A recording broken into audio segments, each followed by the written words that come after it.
Hello, everybody, and welcome to the Sorting Hat Podcast, where anything and everything can and will be sorted. I, as always, am your host, Michael Barryte, joined by my co-host, Katie Reed. Hello. The basic conceit of this show, I, a Ravenclaw, and Katie is a Hufflepuff, are joined by a guest, and our guest today is the wonderful and talented Michael Bilow. Hello. Who has many accolades to his name, the first of which he is a co-host on the This Is Dark Matters podcast that you can see at the Pack Theater here in Los Angeles. You might have heard of a previous episode with Frankie Gutman, and then also I help out on that show from time to time. Yes, Michael Bilow is also a current PhD UCLA student in computational genetics and a two-time Jeopardy contestant and loser. Actually, I'm a five-time contestant. Five-time contestant, Wow. two-time loser. Two-time loser. I apologize. Sorry. Mixing those numbers up a little bit. Michael Bilow, what you are studying is like the equivalent of when you don't know exactly what your dad does for a living. And you're like, I'm too embarrassed to think that, like, even if you explained it to me, I still wouldn't understand it. That's possible. Is it fair to say, because we actually did not ask this of you beforehand, you're a Ravenclaw, right? Yeah? No. You're not a Ravenclaw. No. You're a Gryffindor? Nope. What are you? Slytherin. Oh, my goodness. All right. Yep. That's interesting. I'm not getting that read from you because you got to spend like more than an hour. This is true. This is true. He's the biggest dick in the world. I'm but like excited to see that like over a the good course dick. of this conversation. Well, yeah, I think it'll be obvious. So you're getting to really show some of that Slytherin haughtiness, I suppose, because we're covering the early films of Hayao Miyazaki. The early films. You know, the good ones. Yeah. So Oh, that gosh. includes we've got Castle in the Sky, My Neighbor is Totoro, Kiki's Delivery Service. Because none of us have seen it and we're assholes, we're skipping over Porco Rosso. I guess like if somebody out there has seen it, tell us which house it goes into. Right. And then we're going to close out with Princess Mononoke. So we're dealing with 4 films going from 1986 down to 1997. So a little more than a 10-year span. Shall we just dive into it? Let's do it. Yeah, Can we give a little background maybe for people who haven't seen a film by Miyazaki, like a little bit about who he is? Sure. Yeah.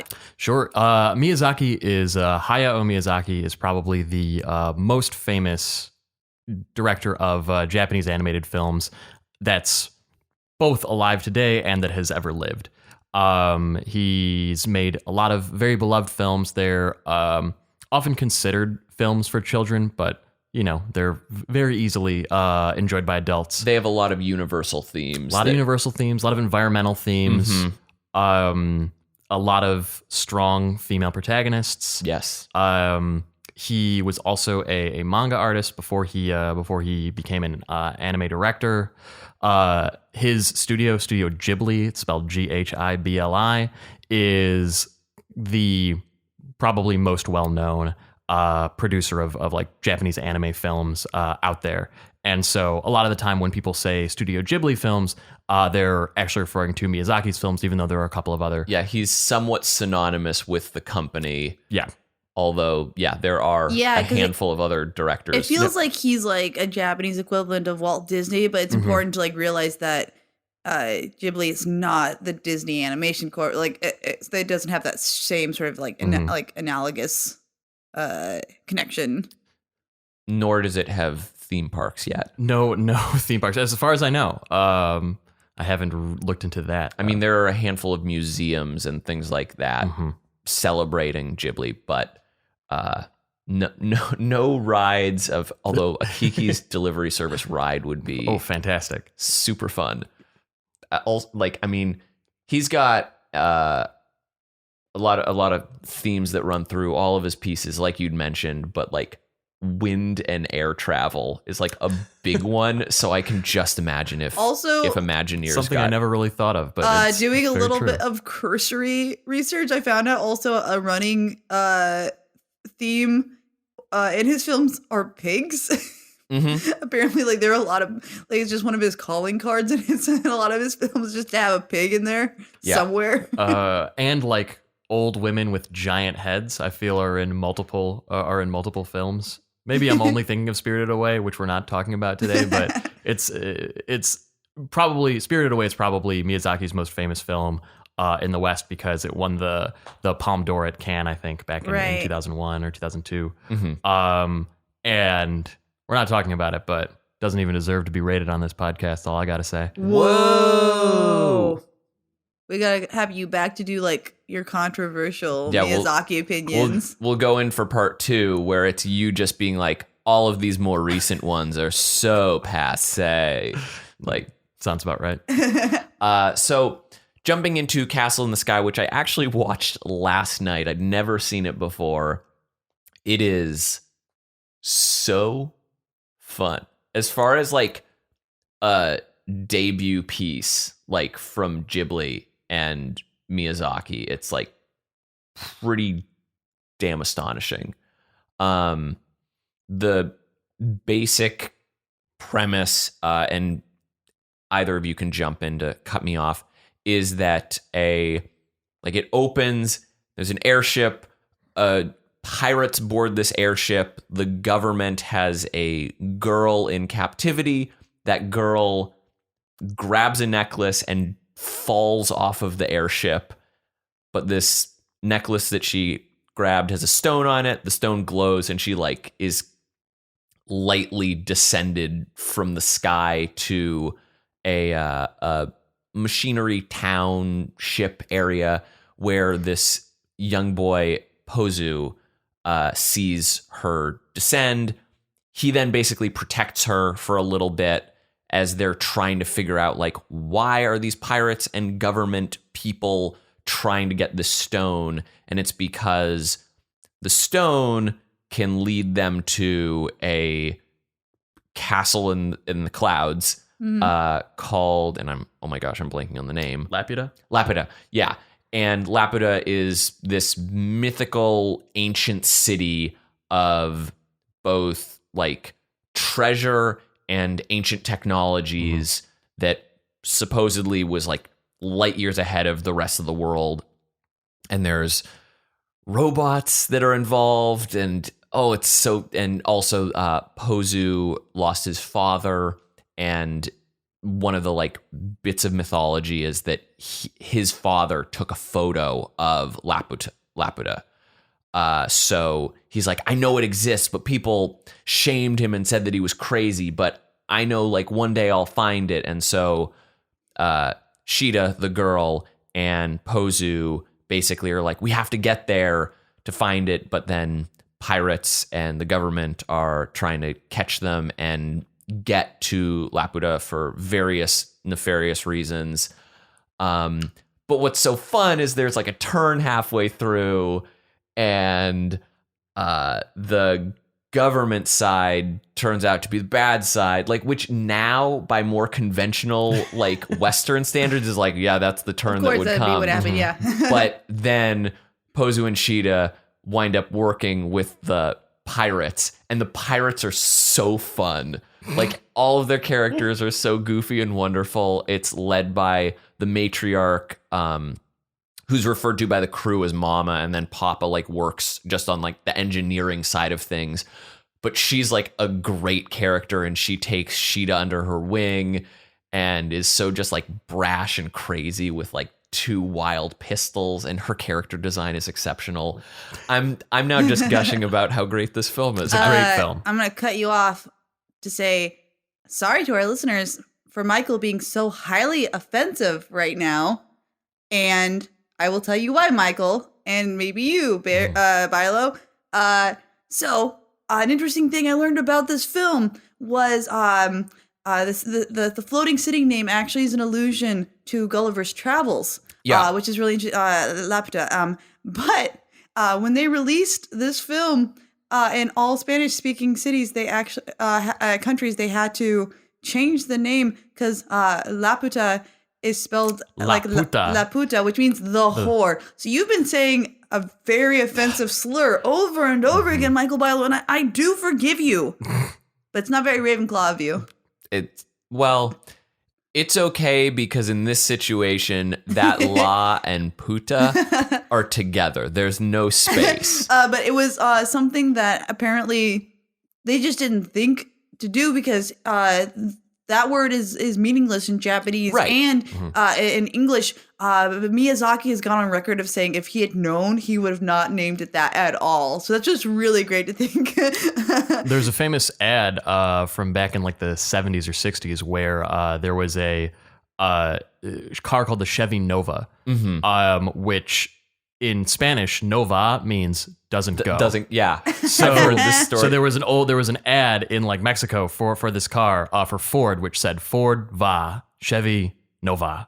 Oh no! Yeah, that was the Sega does what Nintendo don't sort of thing, right? I've never heard of. I don't remember that one. Oh god, that's cringy. Just all of those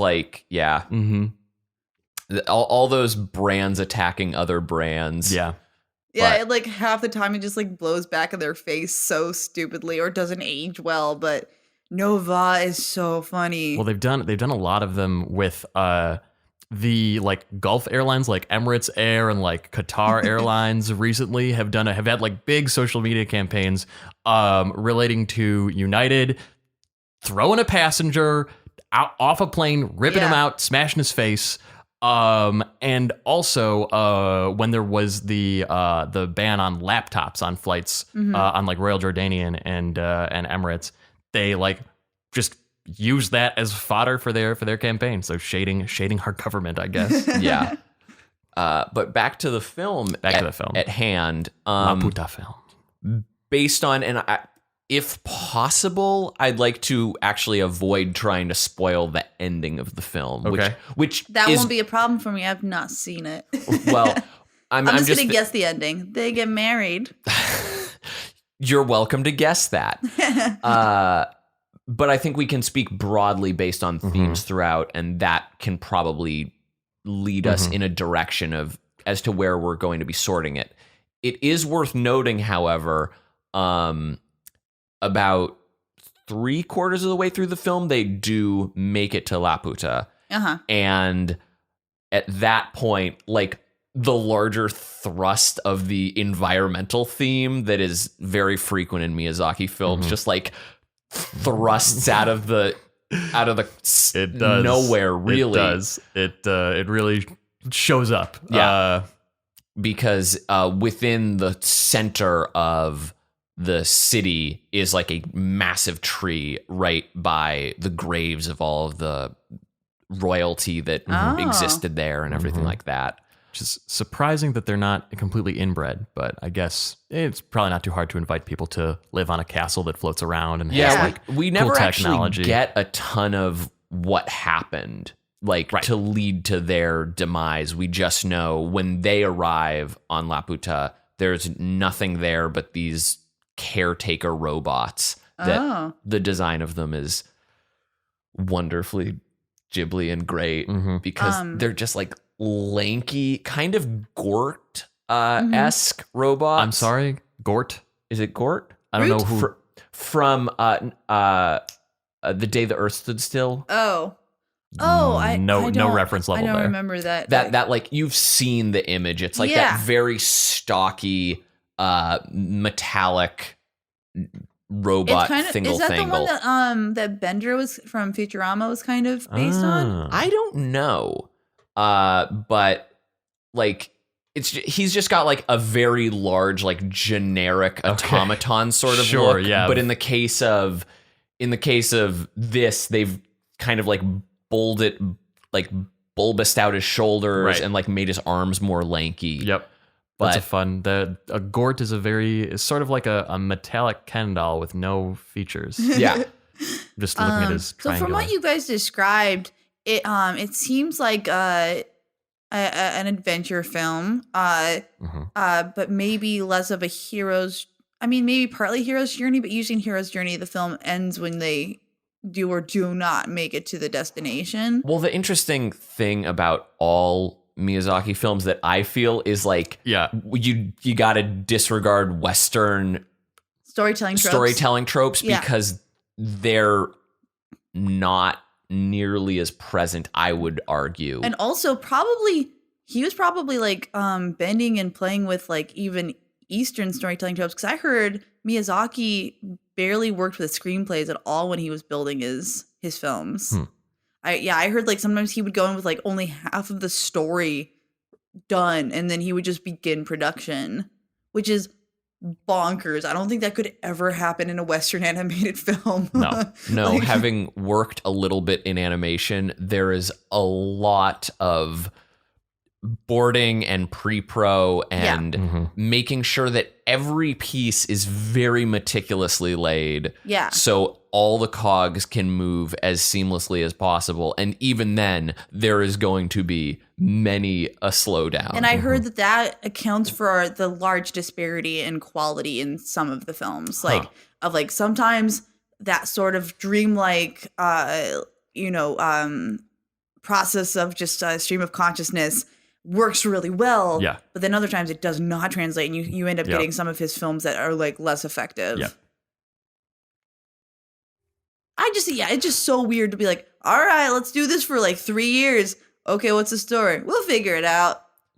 Yeah, I mean, I think if we are going to get to the sorting of things, I feel despite the environmental message that this one does have more of a Gryffindor feel to it. Gryffindor feel. Okay. I feel, however, that Hufflepuff could be argued within there. I'm hesitant to even consider Ravenclaw within this, but you seem like you're about to post something. To me, like there's a lot of table stakes. Like what? Like I think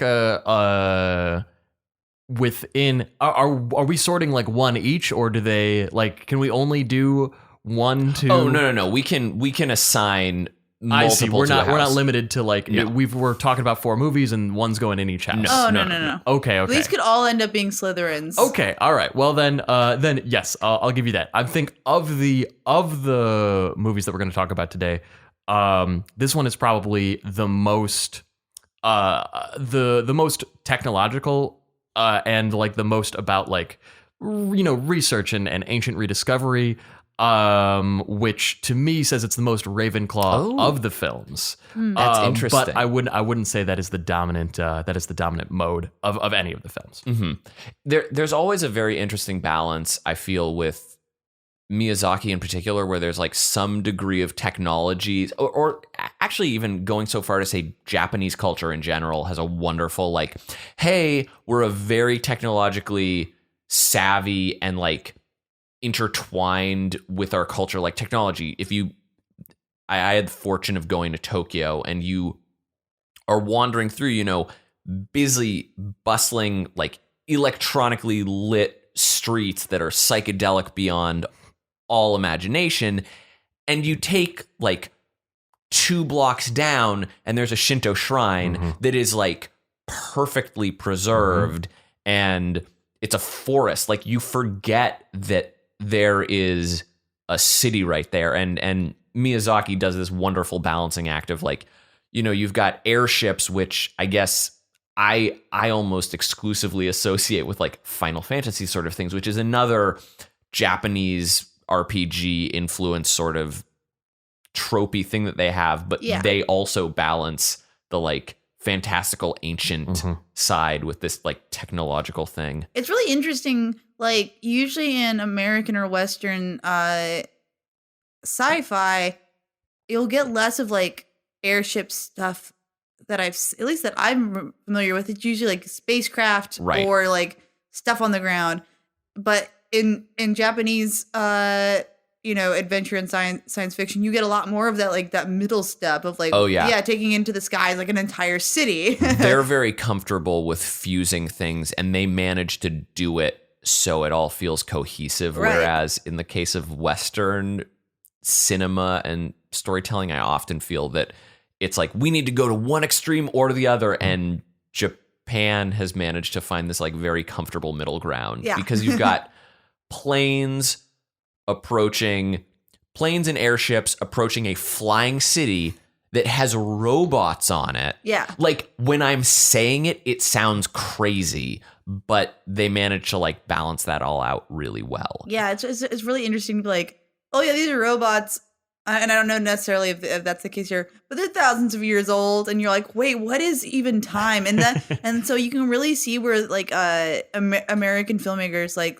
Lucas got like their inspiration from, of like the idea that advanced technology for us might not necessarily be something from the future. Mm-hmm.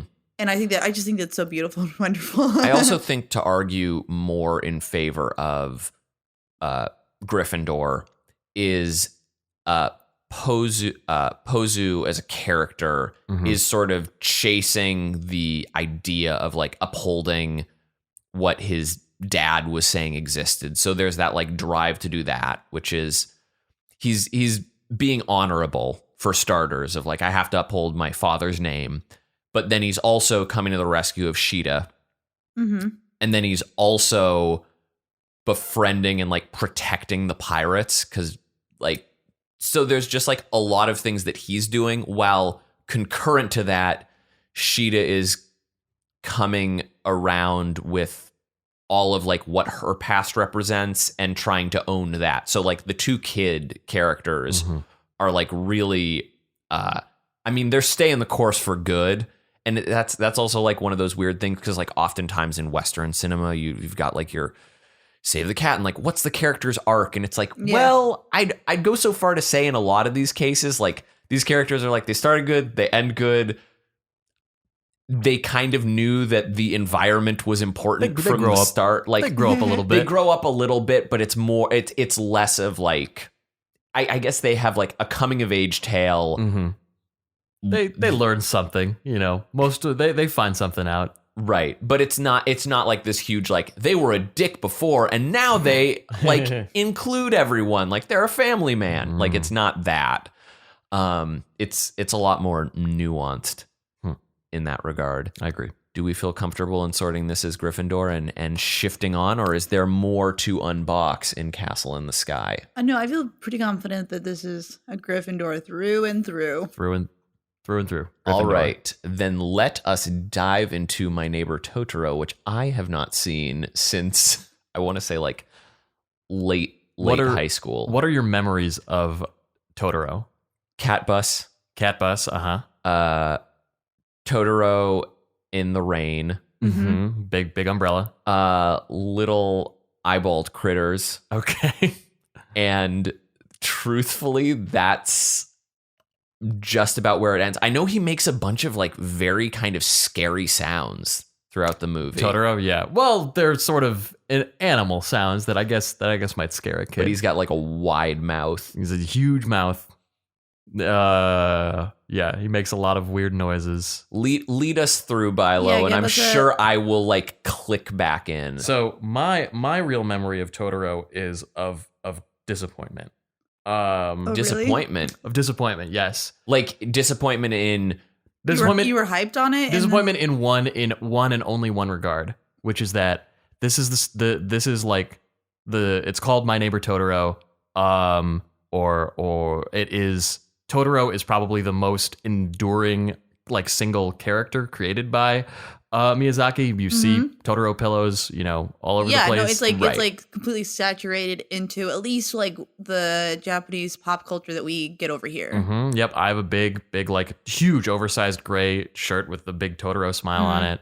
And Totoro's, not to spoil this, but Totoro is in this movie for all of like 5 minutes. So this is like a Silence of the Lambs situation where he's the Hannibal Lecter, but you remember that Hannibal Lecter, he's got an impact. Presence, but you don't. That's the thing, is like I saw My Neighbor Totoro when I was an adult, like maybe 3 or 4 years ago, and I was really hyped. I was really hyped about like, what's Totoro gonna do when he shows up? And like, he does some fun stuff, but most of the time it's just like little kids playing and like, you know, family living in the countryside in Japan, and like that was.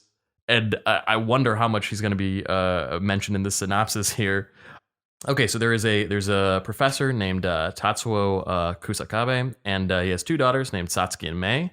And they move into this old house so they can be closer to the hospital where the girl's mother is recovering from a long-term illness.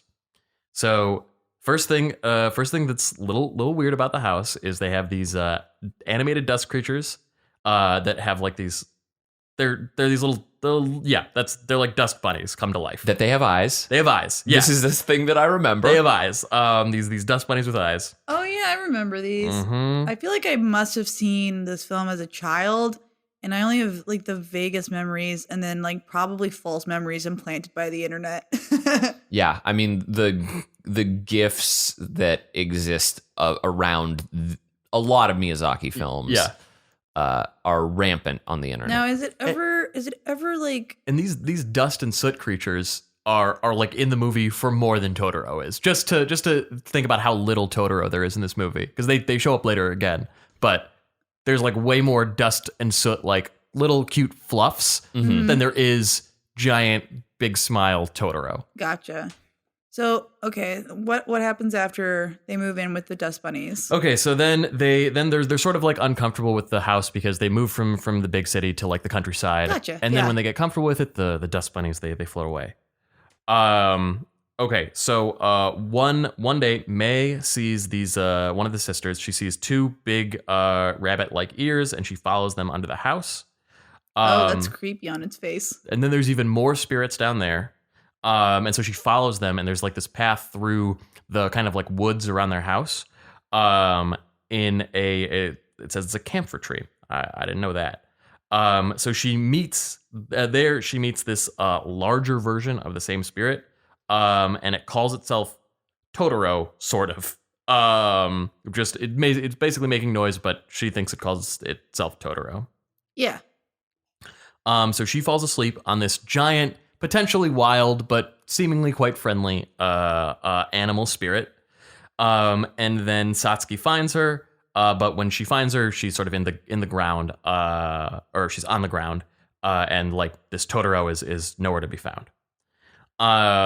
So May keeps trying to show Satsuki the Totoro, or the tree, but she's never able to do it. And then her father kind of comforts her and says, like, Totoro's like a forest spirit, like, you know, he'll Totoro, she or it will show itself when it's ready. Always think that Totoro is male, but that's just because male is the default in my brain.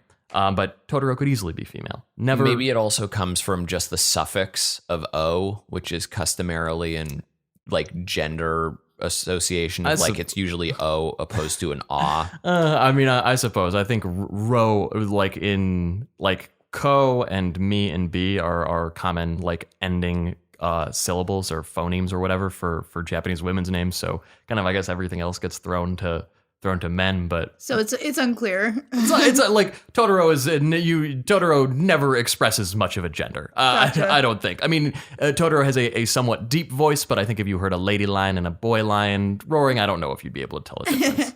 Although I guess only male lions roar. It doesn't matter. Really? I think so. I think they're the ones who roar, and the lady lions purr. But male lions also purr. Cats, same deal.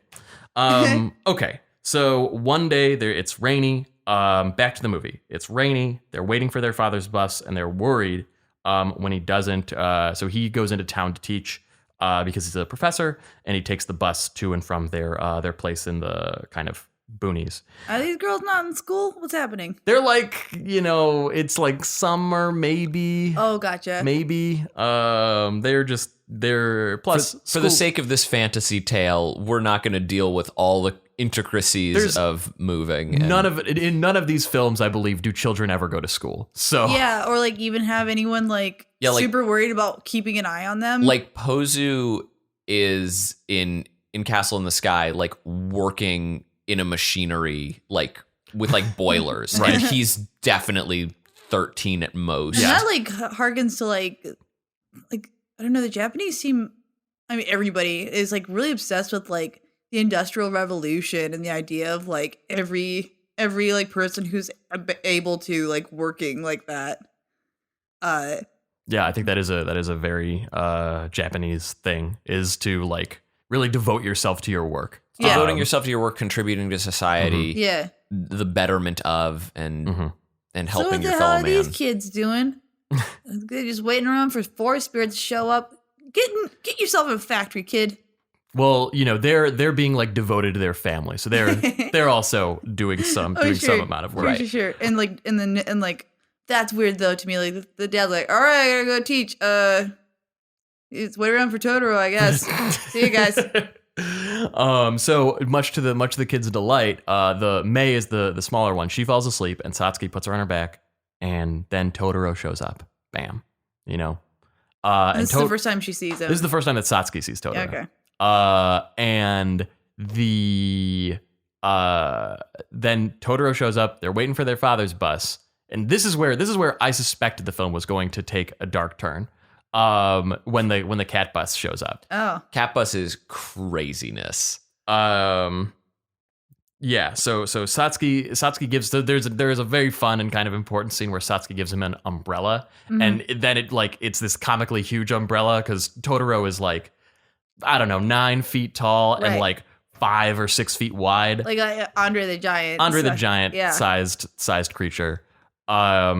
And like Totoro is very happy with this umbrella, and he opens it up above his head, and it's very cute. Okay, and then basically the bus, a giant cat bus. It's the best way to describe it. Bus? It's a cat. It's a bus shaped like a cat. And it's got a face like a cat, and it like blinks, and it when it like its eyes are lights, and then you can just go inside of it. So what happens is that when Totoro, which is like as high as the bus is tall, wants to, and wider than the bus's door like opens, it's like a hole in this cat, and the hole in the cat widens, and Totoro steps through. Door cavity. Oh God. So Totoro gives them some seeds. They plant these seeds.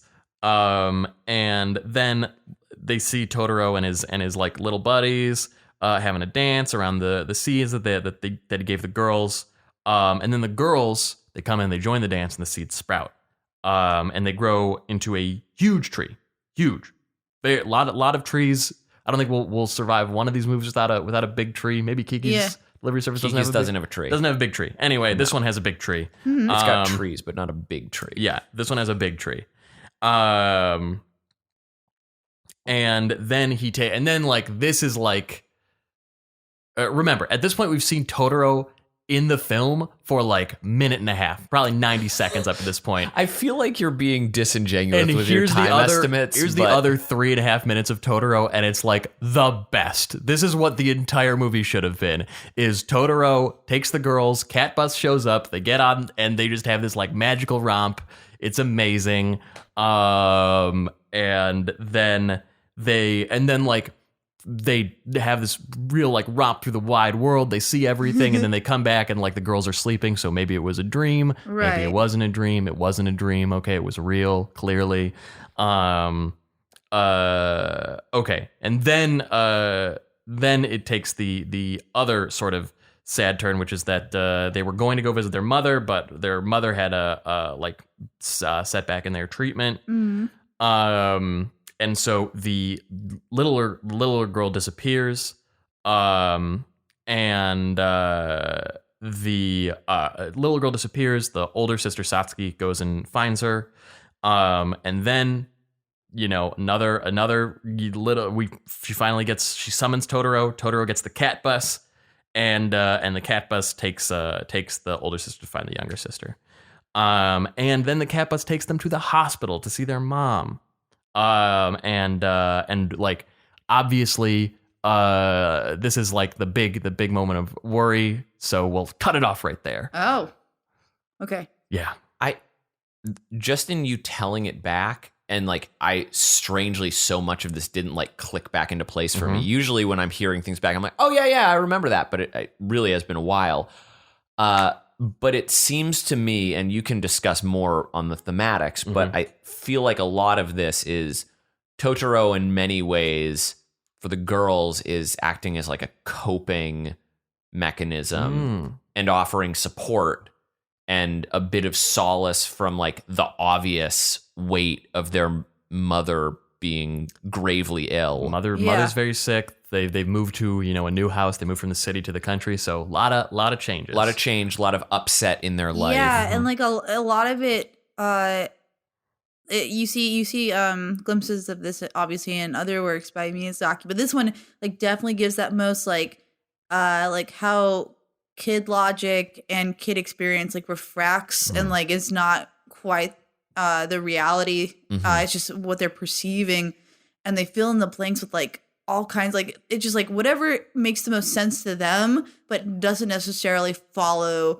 a logical thread that we as adults would have. So like, yeah, if the mother's in the hospital, hospitals are where people potentially go to die, and like they don't have any other information. So like there's just like that, and then like their father being absent because he just has to work, but it can feel way more alienating and lonely than it actually ends up being. And so just like either to manifest or create these creatures helps you just get through the day when like you haven't lived so long that days don't feel like eons long. Right. There's a part of me that, based on what's been said and based on just like my thematic perceptions on your telling of things, that this does have a Hufflepuff sort of vibe to it. I think so. I think this is a pretty clear Hufflepuff of when film. you're imbuing humanity into a dust speck, when you can see like something to love and or at least identify with a piece of with a dust buddy, that's Hufflepuff as hell. Yeah, I mean you put big eyes on anything and suddenly like you know it's got emotion and you love it. Not as much as you love Totoro, but although I don't know if, and this we're not discussing it, but in Spirited Away there are a lot of little critters with eyeballs. Apparently we are. And I don't necessarily feel that with the inclusion of those sort of critters that it would necessarily put Spirited Away in a Hufflepuff camp. But but Spirited Away just has like way more going on in it. Yes. Whereas this one is like it has like some definitely like what's going on moments, but like it feels like less. I think the busy. simplicity to it makes it more inclined to be a Hufflepuff. Cool. Kiki's Delivery Service. Oh, this one is one of my favorites. Oh man, probably because it was maybe the first one I ever saw. Do you want to summarize it? Oh sure, 1 second. I'll just pull up this. I mean, in the simplest terms, if I can just jump in. Yeah. Sorry to cut you off, Katie. Sure. But it's really a movie about nothing. Oh yeah, but in like the most beautiful way, like. Right. It's about witchcraft, witches are real in this universe, but as far as I can remember, it's just kind of just a vocation you can have. Yeah, right. If you happen to possess the powers to have them. Right. This one is from 1989.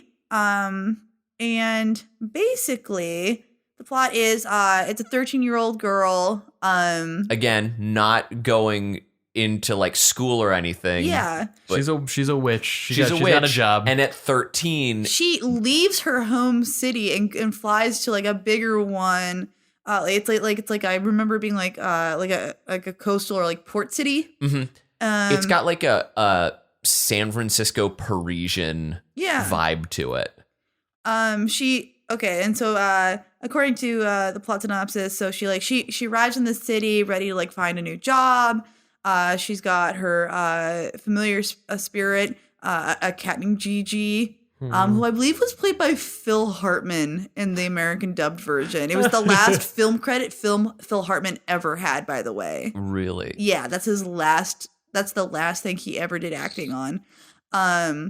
She meets this. She's being pursued. She like meets and is pursued by this guy named Tombo, who's like this boy who's just obsessed with aviation. Again, like Miyazaki and flying, it's like a thing. The cat bus sort of flies. Yeah. Cat bus sort of flies, it but leaps like long distances. But I mean, with like Wind Rises, it's like, oh, do you like fly? Well, I mean, that was literally about airplanes. Right. So, yeah, but he's always got like an aviation person. Like the fact that, I mean, like it's airships in Castle and and in Nausicaa of the Valley of the Wind, she flies this like very cool hang glider. Yeah. So Kiki basically like finds a bakery run by this really nice old woman named Osono, and like Osono's like, oh, you can just stay here if you want to like work for me and do deliveries. And so Yeah, that's where she's just like, I have an attic. It's open. I'm pregnant. So like I could use a little help like occasionally. And if you do that, like we're cool and you can run your delivery service from my place. Like I will rent to you, 13-year-old girl. Don't spend it all on limited to accessories. What's the age of adulthood in Japan, and like what would it 20. It's 20. Yeah. And like I don't know that like the I think the age of adulthood is 20. Yeah. But there's still like but I think there's like a lot of like pieces of media in Japanese culture like about like children basically being emancipated and going off in the world to just like find their fortune or their destiny. And like parents are very much like, heck yeah, just walk that way into the woods, young man. Ash is 10 years old in Pokemon. And so and so basically this is just a film about her trying to get her footing, both like it feels like she starts the film kind of less comfortable or sure in her powers, and like over time becomes more the interesting more self-actualized thing is, so she arrives in the city, and like one of the first things even before she's arrived is she's conscious of what she's wearing. Yeah. And she's like, oh, I don't want to wear this. And her mom, who is also a witch, is like, honey, this is the customary thing that you wear. And she never changes her outfit the whole time. But there are several points throughout the movie where like she'll see other girls in the city who are like dressed really nicely, or she'll eye some shoes in a shop, but like based on her financial strain, like she can't buy it. But like she's obviously worried about how she's perceived. And then the other thing is she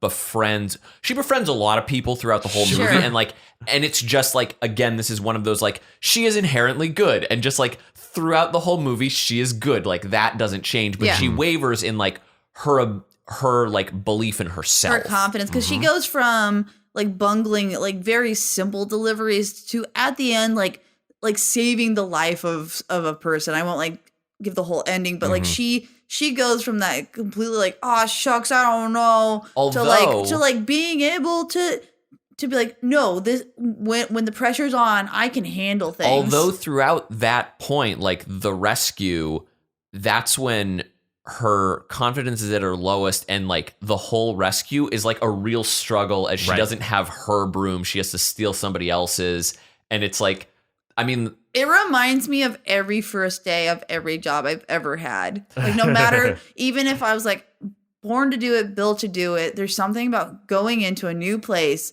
that just gives you that imposter syndrome. Like I feel like this is exactly what that is.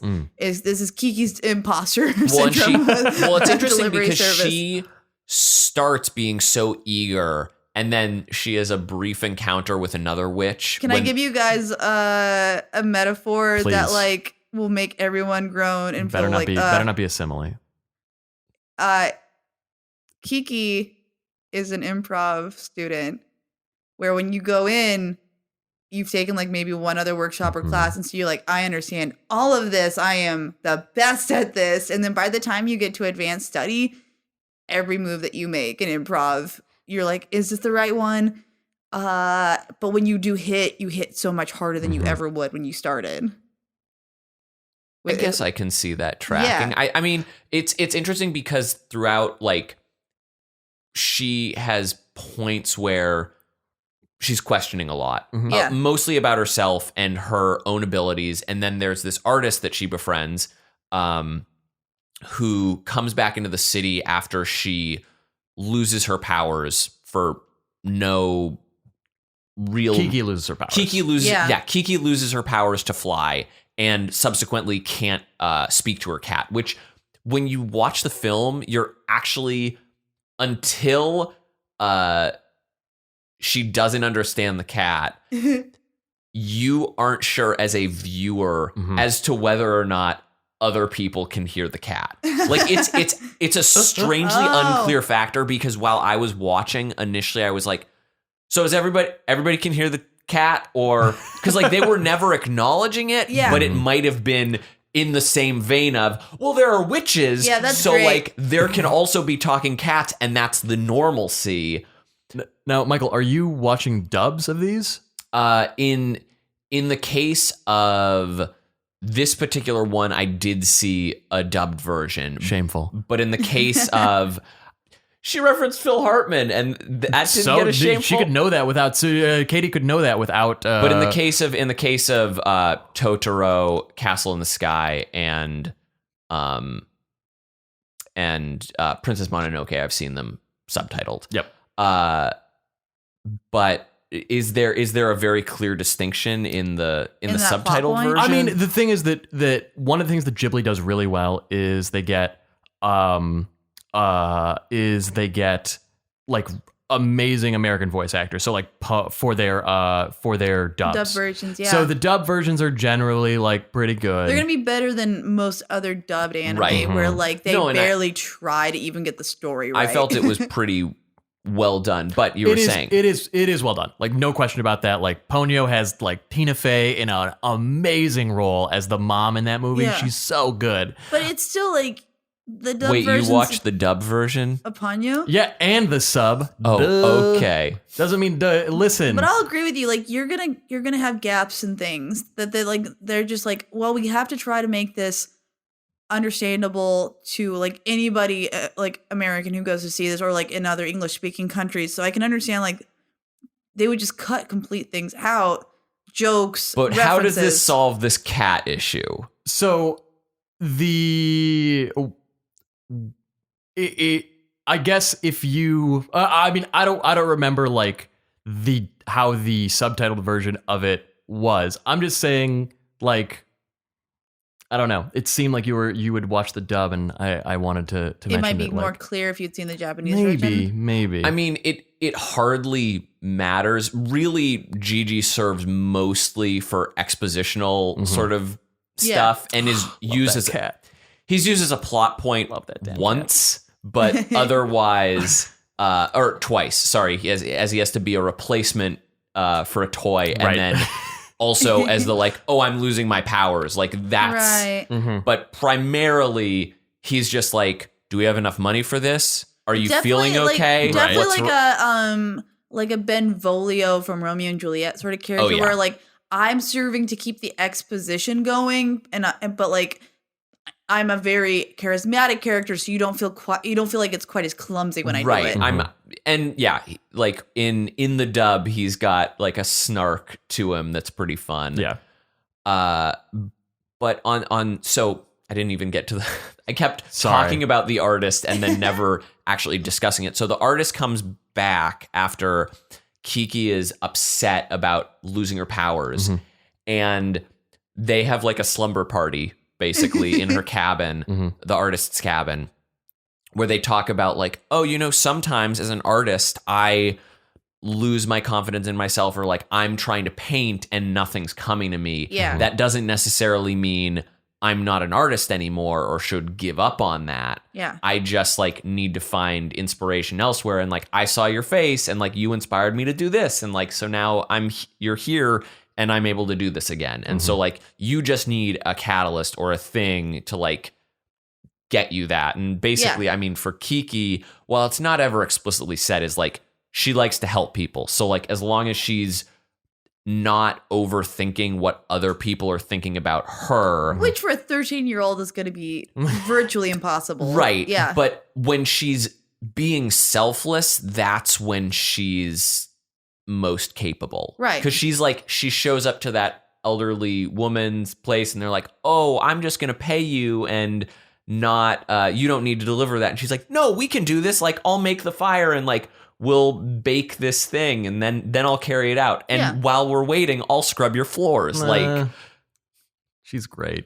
But yeah, Kiki's like the best person in the world.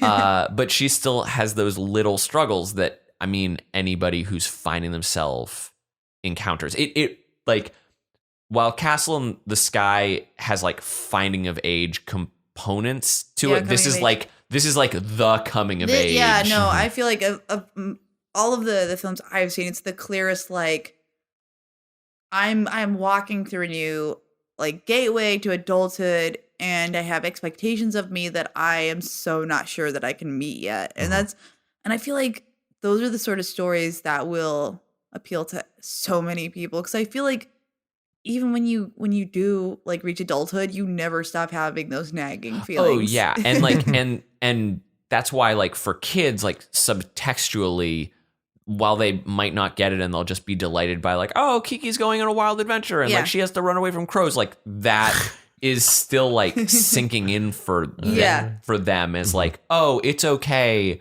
to falter and doubt as long as you like recognize what your passions and like how you can sort of power those things. So all of that said, I'm gonna probably say this is a Gryffindor. I think it's a Gryffindor as well. Yeah, like it'd be silly to even like no try. debate. No debate required. Next film. It's Princess Mononoke, which is I was telling you off mic that I recently saw this at like presented on screen and with subtitles, and like it was I guess like, oh good, subtitles. Yeah, no, don't worry, you don't have to look down at me from your ivory tower so much. But I saw it and like it was like a fresh print and it was just pristine and great. And like also I need to say this is like independent of like any of the film specific, but like Miyazaki is a king when it comes to using silence. And silence is used, I can't recall from Totoro, but in Castle in the Sky, Kiki's Delivery Service, and in Princess Mononoke, the like most impactful moments are the ones where they just pull all the sound out. And you're just watching, like in Castle in the Sky, it's when Pozu is in the dragon's lair, which is like a crackling tornado of lightning. And it just is like crackle, crackle, crackle. And then it just goes silent. And he sees like his dad, like briefly. And like, I'm tearing up just talking about it. Cause like it, like the minute that they pull out the sound, you're like, oh God. Like, and you're just in it. Cause it's like this intense shot of like real close up on his face. And it's like just black and white and it's chaos. And then he just sees that and you're like, oh my God. And then the same with Kiki. She has this moment where like, she's got to perform this rescue, but like she hasn't been able to successfully take off with the broom. And then it's just like her concentrating and it's her with the broom and they pull the sound out again. And you're like, get this. We want you to fly. And then in the case of Princess Mononoke, this is stepping way ahead into the plot, but it's King of the Forest when King of the Forest shows up and they just again rip out all the sound and you don't hear its footsteps and it's just silence. And you're like, that is power. That is raw, like nature power. But anyway, Princess Mononoke. Okay. I'm so like, yeah. Go ahead. Why don't you give the? I just wanted to have that like very very brief tangent. No, it was a good. Tangent. Give us a brief synopsis of this guy. I mean, you guys can jump in on this, but it's I'm not remembering the character's name, but it's I believe he's a prince, right? That's right. So this prince is in a his name is Ashitaka. So he's in a like not like a rural area. And this boar, going back to Miyazaki and his love of pigs, comes like lumbering forward from the forest. And he's like covered in these red and black worms that are like ripping apart his face. And they're like, oh my gosh, it's a demon. Yeah. We have to kill it. They manage to fell the beast after the prince, like with great speed and skill. I forget the name of his steed, but like they have like some fun maneuvering and he manages to fell the beast and they discover there's, if I'm not mistaken, they find like a pellet. An iron ball deep inside this boar. However, before he fells the beast, his arm is like enwrapped in these ragworm demon things. And so he's scarred and it like burns. And every now and again throughout the movie, when he's enraged, like his arm seizes up and he's like not able to fully control it, or he's given that sounds like a metaphor. or given like incredible strength. It's like it's this primal tearing apart of himself, and it's like slowly creeping up his body and corrupting him. It's great. So they're like, oh my gosh, we need to figure out where this like pellet came from. So he goes on a journey and he winds up getting to the ironworks, which is, I mean, this again is it's a man versus nature tale, which is also why probably of all these films is like the most near and dear to me, because as you probably all know, listeners, like I'm a huge softie for nature. And I hear this is probably one of the most violent, like actually like this one viscerally is violent. so violent. And Michael loves ultra violence, so this one is like definitely right up his alley. I don't know why you're going to assert I love ultra violence. You've been in so many fist fights. That's not a true thing. I was getting all passionate, and then you're like, and ultra violent throwing under the bus. It was a good bit. I saw Katie throwing it from my position in the room where we're recording. So he shows up at the ironworks and he meets the head of the city there. And this ironworks is like all the women are working the bellows to like smelt the iron to build weapons, so that the men and the soldiers can basically work their way further and further into the forest to expand. But they are constantly running into opposition of Princess Mononoke, San, right? It's San? It's Her San. name. Yeah. And she is human in body, but the spirit of a wolf. And so she rides on the back of her mother or her sisters. Right? They're her sisters, correct? I didn't know that. Or siblings at the very least. But and she basically is like the champion of the forest. And what you learned through there's like the images of them like cutting down the forest to get more like basically like land, and to like the people at like literally fighting the forest is a really, really powerful image in this film. The visuals to all of these Ghibli films are exceptional, but this one is like spellbinding. Like, I mean, it's also probably the first time where they like really start messing around with like water and like more elementals. Like they've messed around with like wind a lot in the first few. But this one was like, because like I remember watching Spirited Away, jumping over to Spirited Away again, where they like go into lavish detail with like water splooshing and stuff like that, like the way it like swills about. But there's just like a lot going on visually as far as the nature components that they're like, we're going to lean even harder. If you thought that we've done this before, like, no. Let me show you how crazy this can be. But so through a fair amount of back and forth to kind of breeze through, because this is actually rather plotty. Like I'd say this is the most plot driven. Lot happens. Lot going back and forth. Basically, Princess Mononoke and Prince are like, we need to protect the forest. We need to fight the humans. There's also like warring that is taking place within the factions of the various animals of the forest, because there are the boars who feel abandoned because one of the brothers who the prince fought was sort of became that demon. They take beef with the wolves, and the wolves have beef with the apes who are also there. And the apes are like super strange. Oh, really? Oh yeah, because they're not. I mean, they're arguing kind of on behalf of man and like blaming the forest people for letting this happen, but then they also want to stay in the forest. It's odd.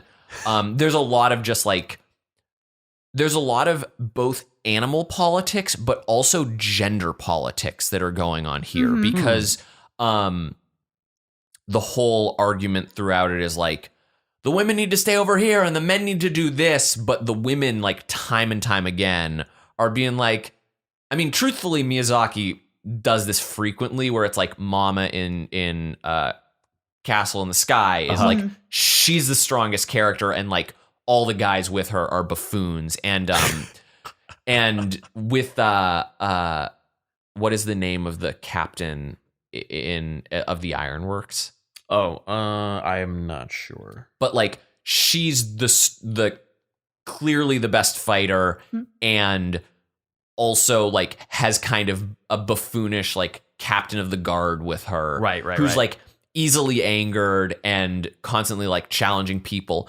But they're constantly throwing these moral quandaries for the viewer, because you're like, oh, well, clearly you're bad. But then she takes the princess side and is like, oh, by the way, you might not have known this, but like I also care for lepers. So you're like, oh, like, so you're not just a selfish person. You care for people, but the lepers are also making guns. Right. So well, one thing I think about Miyazaki, the heroes and villains, like the heroes are almost like uniformly like incredibly good, like or at least by Western standards, we're like, oh my god, these are wonderful people. Whereas I think you'd be labeling all of them Mary Sues, exactly, as that like argument goes. In Japan, I think they're more or that type of character is more normal, like that type of like really hardworking, striving, like is a very that's like a very Japanese ethic, and like they're the moral character, compass. Exactly. But the bad characters generally are not completely evil. Right. So you still have like, even though, we would probably, a lot of them, if we looked at like, you know, these incredibly capable, like Nausicaa, another movie we're not talking about, but like Nausicaa is, by many Western standards, like absolutely Mary Sue. She's like beautiful. She's incredibly talented. She's like a great fighter. She's like great at everything. There's like nothing that she's bad at. Yeah.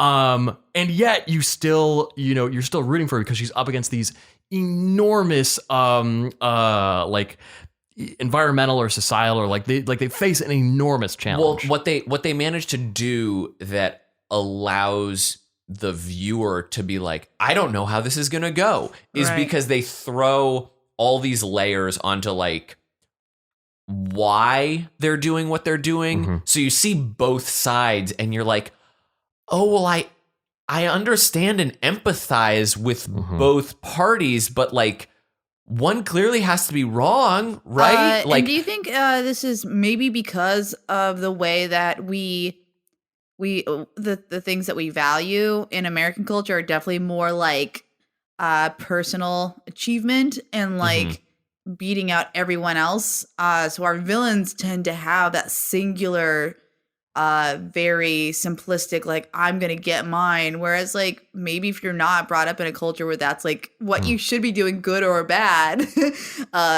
in Japan, like maybe like it's just like a different perspective of like, I'm gonna be doing the best thing for society, right? To like do my part, but it ends up being something that's hostile or toxic or unhealthy. I just like the fact that throughout this movie you find yourself changing sides so frequently. I feel the movie does a very good job of, while clearly it is at least from my perspective, it is clearly more in favor of nature, it is still presenting the argument for humanity without being damning. Yeah, because if you think about it, like it's heartbreaking what we're doing to the environment, but also like we just as like a collective species are not super deft at like figuring out how to care for all of the people that we have created.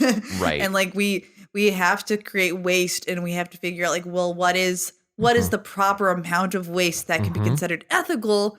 What is the proper amount of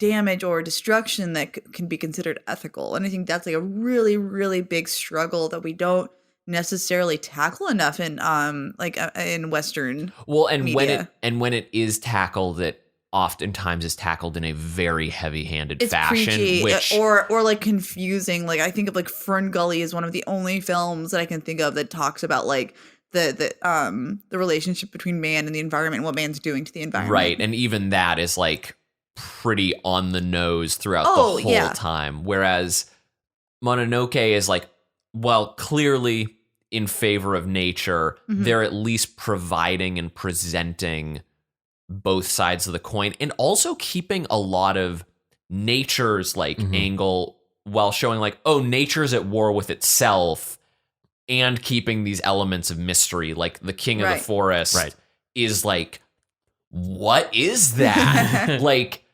and then when you have, I mean, it saves several characters, but the idea of obviously corruption through humanity's like destruction of nature, and that's even like something that I think is borrowed from, or not necessarily borrowed from, but definitely shows up in Nausicaa of the Valley of the Wind, where there is just this thing called miasma that is like spreading across the continent, and like they try to get to the sea, and the sea is like made of acid, and I forget where I wanted to go from that, but anyway, there are many echoes of like humanity corrupting nature all through Miyazaki stuff.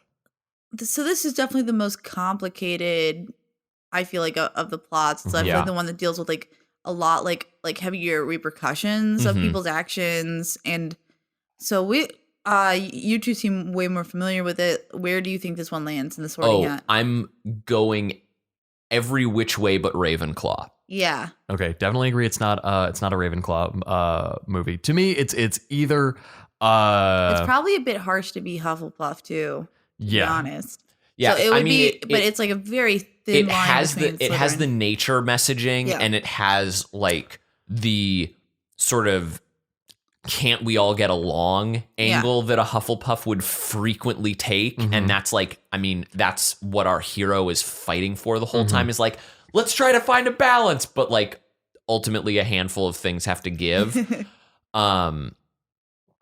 So I guess we can rule out Hufflepuff. Yeah, I mean, to me, it is. I think you either side with the heroic side of the story and toss it into Gryffindor, or you side with the kind of darker side of the story and the what's done must be done, or like we're doing what we have to do. I'll throw in here my personal theory of how the houses of Hogwarts work. I don't know anything about the story, but I do have like a specific idea of how these like horoscope sort of things like ultimately are bigger picture. I see Hufflepuffs and Ravenclaws as being not necessarily interested in glory and personal glory or fame. They're just very much like passionate about the things that they are just good at.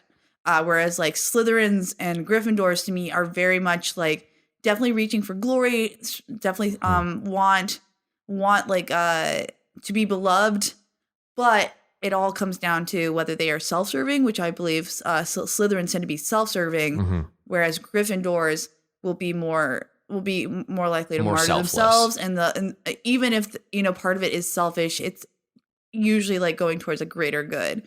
So that's how I would, even if a Gryffindor does something really fucked up, they might necessarily be not necessarily doing it for self-serving reasons. This is where it gets complicated, because I feel our hero is selfless in their action, which would make, if you wanted to by proxy say, well, you're saying Princess Mononoke is selfless. Both our heroes. Okay. Yeah. Both our heroes are selfless in like they're willing to give up so much like for the greater good. Right. And that like by proxy would mean like our heroes coming together are like make the movie a Gryffindor.